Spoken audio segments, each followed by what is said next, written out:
সূর্য মধুশ্রীর ঠোঁটে আর একটা কিস করতে গেলে মধুশ্রী সরিয়ে দিয়ে বলে, না, আমাদের মধ্যে যা হয়েছে সেটা আর হবে না। আমাদের কোনো সম্পর্ক নেই একে অপরের সাথে। সূর্য মধুশ্রীর এমন কথায় অনেক রেগে যায়। বলে, মধুশ্রী, তোমায় বলে দিচ্ছি তুমি প্রফেসরের থেকে দূরে থাকবে। মধুশ্রী এবার রেগে বলে, আমার আপনার থেকে দূরে থাকা উচিত। কলেজ ছাত্রী টাকার জন্য ডাক্তারের সাথে এই গল্পের দ্বিতীয় পর্ব শুরু হচ্ছে এখান থেকে। প্রথম থেকে শেষ অবধি শোনো, অবশ্যই ভালো লাগবে আজকের পর্বটা।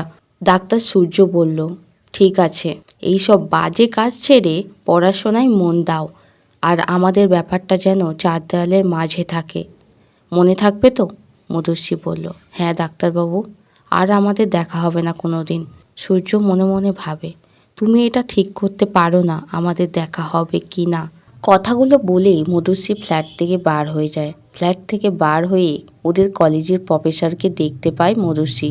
প্রফেসর মধুশ্রীকে দেখে বলে, তুমি এখানে কি করছো মধুশ্রী?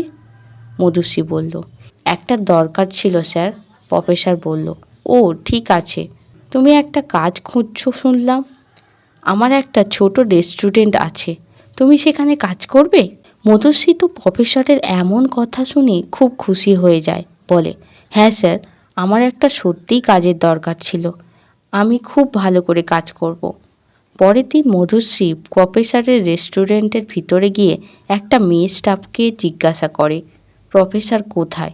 মেয়েটা মধুশ্রীকে জিজ্ঞাসা করে, কি দরকার? মধুশ্রী বলে, কাজের জন্য এসেছি। এই কথা শুনে মেয়েটা বলে, তুমি নিজের জামা কাপড় দেখেছো? এই জামা কাপড় পরে রেস্টুরেন্টে কাজ করতে এসেছো? মধুশ্রী কুর্তি পরে এসেছে তাই এমন বলছে। মধুশ্রী বলল, আচ্ছা, কি পরে আসতে হবে বলুন, পরের বার সেটা পরে আসবো। মেয়েটা আরও কিছু বলতে যাচ্ছিল, তখনই প্রফেসর এসে যায় ওখানে। মেয়ে স্টাফ জুলিকে বলে, তুমি এই রেস্টুরেন্টের ম্যানেজার না মালিক? নতুন কেউ কাজে আসলে কিভাবে কথা বলতে হয় তার সাথে, সেটা আমায় শেখাতে হবে না বোধহয়। মধুশ্রী অ্যাকাউন্টেন্সির স্টুডেন্ট, তাই ও আজ থেকে আমাদের রেস্টুরেন্টের হিসাবটা দেখবে। জুলির তো এই কথা শুনে মনে মনে খুব হিংসা হয়।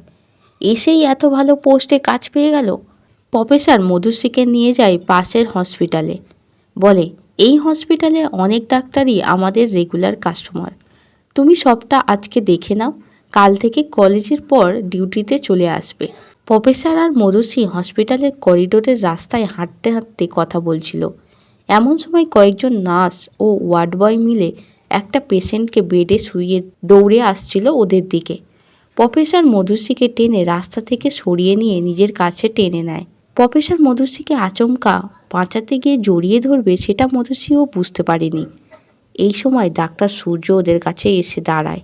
ডাক্তার সূর্যকে দেখা মাত্রই প্রফেসর মধুশ্রীকে ছেড়ে দিয়ে বলে, আসলে ও এক্ষুনি ধাক্কা খেত। ডাক্তার সূর্যকে প্রফেসর বলে, এ হলো মধুশ্রী। মধুশ্রী আমার রেস্টুরেন্টের অ্যাকাউন্টের জন্য জয়েন করেছে, তাই ওকে আমাদের রেগুলার কাস্টমার কারা দেখাচ্ছিলাম। সূর্য মধুশ্রীর দিকে কড়া চোখে তাকিয়েছিল। প্রফেসর হলেও ওনার বয়স 30 থেকে 32-এর মধ্যে, তাই মধুশ্রীর চোখের দিকে যখন কড়া চোখে তাকায় সূর্য, মধুশ্রী মাথাটা নিচু করে নেয় ভয়ে। প্রফেসর বলল, ডাক্তার সূর্য, আপনার সাথেও আলাপ করিয়ে দিলাম। ডাক্তার সূর্য বলল, আমি মধুশ্রীকে চিনি, আমি ওর খুব কাছের একজন মানুষ। এই কথাগুলো মধুশ্রীর দিকে তাকিয়ে সূর্য বলে, কি মধুশ্রী, তাই না? প্রফেসর অবাক হয়ে মধুশ্রীর দিকে তাকিয়েছিল।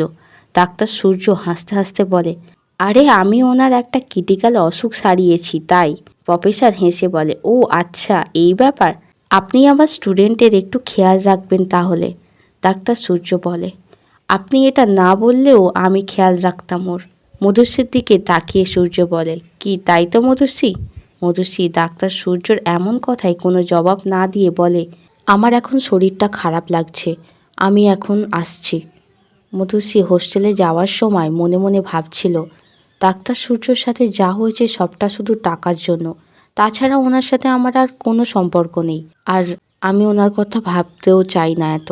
বাসেতে উঠতে যাবে এমন সময় সূর্য মধুশ্রীর হাতটা ধরে নিজের কাছে টেনে নিয়ে আসে। মধুশ্রী ভয়ে চোখটা বন্ধ করে নেয়। সূর্য বলে, মধুশ্রী, তুমি আমায় এত ভয় পাও কেন? মধুশ্রী বলে, আমি ভয় পাই না, আপনি এইভাবে কাছে আসলে আমার অকওয়ার্ড লাগে। সূর্য বলে, ও তাই, তাহলে তুমি পালিয়ে এলে কেন ওখান থেকে? তুমি কি এখনও বড়লোক বয়ফ্রেন্ড খুঁজছো, যে আমার থেকেও বেশি ধনী, যে তোমায় আমার থেকেও বেশি টাকা দেবে? মধুশ্রী বলল, আপনি এসব কি বলছেন? উনি আমার কলেজের প্রফেসর, আর ওনার রেস্টুরেন্টে আমি কাজ করি। এইটুকুই আমাদের মধ্যে সম্পর্ক। ডাক্তার সূর্য মধুশ্রীকে আর কিছু বলতে না দিয়ে ওর ঠোঁটে জোরে একটা কিস করে। সূর্য বলে, তোমায় একটা কথা মনে করিয়ে দিই, তোমার প্রফেসর ডাক্তার সূর্য নয় কিন্তু। মধুশ্রী বলে, আপনি আবার এইসব কথা বলছেন? সূর্য মধুশ্রীর চোখের দিকে তাকিয়ে বলে, তোমার যদি আবার টাকার দরকার পড়ে তাহলে তুমি আমার কাছে আসবে। তুমি তো জানো আমরা দুজনে একসাথে অনেক বেশি কমফোর্টেবল হয়ে গিয়েছি। সূর্য মধুশ্রীর ঠোঁটে আর একটা কিস করতে গেলে মধুশ্রী সরিয়ে দিয়ে বলে, না, আমাদের মধ্যে যা হয়েছে সেটা আর হবে না। আমাদের কোনো সম্পর্ক নেই একে অপরের সাথে। সূর্য মধুশ্রীর এমন কথায় অনেক রেগে যায়। বলে, মধুশ্রী, তোমায় বলে দিচ্ছি তুমি প্রফেসরের থেকে দূরে থাকবে। মধুশ্রী এবার রেগে বলে, আমার আপনার থেকে দূরে থাকা উচিত। সূর্য মধুশ্রীকে জোর করে নিজের বুকের কাছে টেনে নিয়ে এসে বলে, কেন, তোমার এখন আর টাকার দরকার নেই? মধুশ্রী সূর্যকে দূরে সরিয়ে দিয়ে বলে, আমার আর কখনো টাকার দরকার হবে না। আপনাকে অনেক ধন্যবাদ, আপনি আমার খারাপ সময়ে টাকা দিয়ে সাহায্য করেছেন, কিন্তু আমি আর এইসব কাজ করতে চাই না। কথাগুলো বলে মধুশ্রী চলে যায় ওখান থেকে। সূর্য মাথা নিচু করে স্যাড ফেস করে দাঁড়িয়েছিল। বুকের মধ্যে কোথাও মধুশ্রীর কথাগুলো আঘাত করেছে। মধুশ্রী রাস্তা দিয়ে একাই হাঁটছিল। রেস্টুরেন্টের মেয়ে স্টাফ জুলি মধুশ্রীর ক্ষতি করার জন্য একটা ছেলেকে পাঠায় মধুশ্রীর পিছনে। জুলি চায় না প্রফেসরের এত কাছে মধুশ্রী থাকুক। মধুশ্রী অনেকক্ষণ থেকে দেখছে একটা ছেলে ওর পিছন পিছন আসছে। ভয়ে গলাটা শুকনো হয়ে যাচ্ছিল। ছেলেটা মধুশ্রীর অনেক কাছে চলে এসেছে। রাস্তায় অন্য জনমানব নেই যার কাছে মধুশ্রী হেল্প চাইবে। নিজের ফোনের কল লিস্টে গিয়ে প্রথম যে নম্বরটা ছিল তাতেই কল করে দেয়। এদিকে ছেলেটা পিছন থেকে এসে মধুশ্রীর মুখটা চেপে ধরেছে। মধুশ্রী ছাড়ানোর চেষ্টা করে চলেছে, কিন্তু গায়ের জোরে পারছে না। সূর্যর ফোনটা বেজে ওঠে। মধুশ্রী ফোন করেছে, কিন্তু কোনো কথা বলছে না। হালকা চিৎকার শুনতে পাচ্ছে সূর্য। মধুশ্রী বিপদে আছে বুঝতে পেরে সূর্য গাড়ি নিয়ে ওর হোস্টেলের দিকে যায়। হোস্টেলের রাস্তাটা একটু রাত হলেই পুরো ফাঁকা হয়ে যায়। রাস্তা ফাঁকা দেখে মধুশ্রীকে নিয়ে চিন্তা হচ্ছিল সূর্যর। কিছু দূর যাওয়ার পর সূর্য দেখতে পায় একটা ছেলে জোর করে মধুশ্রীর জামা কাপড় খুলছে। সূর্য গাড়ি থেকে নেমে দৌড়ে ওদের কাছে গিয়ে চড় মেরে ছেলেটাকে সরিয়ে দেয়। তারপর নিজের গায়ের কোটটা খুলে মধুশ্রীকে পরিয়ে দেয়। সূর্য মধুশ্রীকে জিজ্ঞাসা করে, তুমি ঠিক আছো তো মধুশ্রী? কিন্তু ওই বাজে ছেলেটা সূর্যর দিকে তাকিয়ে বলে, তুই কে রে? এখান থেকে কেটে পড়, না হলে বেঁচে ফিরতে পারবি না। ছেলেটার এমন কথা শুনে সূর্য ছেলেটার দিকে লাল চোখে তাকিয়ে একটা লাথি মেরে সরিয়ে দেয়। সূর্যর একটা লাথি খেয়ে ছেলেটা রাস্তায় পড়ে অজ্ঞান হয়ে যায়। মধুশ্রীকে জড়িয়ে ধরে বলে, তুমি ঠিক আছো তো মধু? মধুশ্রী কান্না করতে করতে বলে, আপনি আসতে এত দেরি করলেন কেন? সূর্য বলে, সরি মধু, আমার আসতে একটু দেরি হয়ে গিয়েছে। মধুশ্রীর সারা শরীরে আঁচড়ের দাগ, হালকা কেটে ছড়ে গিয়েছে, তাই সূর্য মধুশ্রীকে কোলে তুলে নেয়। মধুশ্রীর চোখের দিকে তাকিয়ে বলে, আমি যতদিন আছি তোমার কেউ কোনো ক্ষতি করতে পারবে না। ওর ফ্ল্যাটে নিয়ে চলে আসার জন্য মধুশ্রীকে গাড়িতে তোলে, আর বাজে ছেলেটাকে পুলিশের হাতে তুলে দেয়। মধুশ্রীকে নিয়ে সূর্য ফ্ল্যাটে আসছিল তখনই মধুশ্রী বলে, থ্যাংক ইউ ডাক্তারবাবু, আপনি আমায় আমার হোস্টেলে পৌঁছে দিন। সূর্য বলে, তুমি আবার ওই জায়গায় যাবে? তোমার ভয় করছে না একটুও? মধুশ্রী বলে, হ্যাঁ ভয় করছে। মধুশ্রীর মুখটা আলতো করে ধরে ডাক্তার সূর্য বলে, তোমার আমার ফ্ল্যাটে যেতে কী অসুবিধা বলো? তুমি যদি এক রাতের জন্য আমার ফ্ল্যাটে থাকতে চাও আমি কিন্তু রাজি। মধুশ্রীর কোনো উপায় না পেয়ে সূর্যর ফ্ল্যাটে চলে যায়। মধুশ্রীকে বসতে বলে ডাক্তার সূর্য রুমের ভিতর চলে যায়। ফিরে এসে বলে, মধুশ্রী কোটটা খোলো।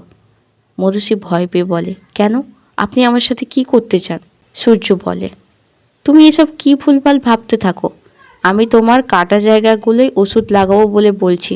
ডাক্তার সূর্য ওষুধ লাগাচ্ছিল। মধুশ্রী সূর্যর দিকে তাকিয়ে ভাবছিল, আবার ডাক্তারবাবু আমায় বাঁচালো। ডাক্তার সূর্যকে বলল, থ্যাংক ইউ ডাক্তারবাবু, আপনাকে কি বলবো আমি বুঝতে পারছি না, কিন্তু তখন রাস্তায় আমার আপনার সাথে অমনভাবে কথা বলা ঠিক হয়নি।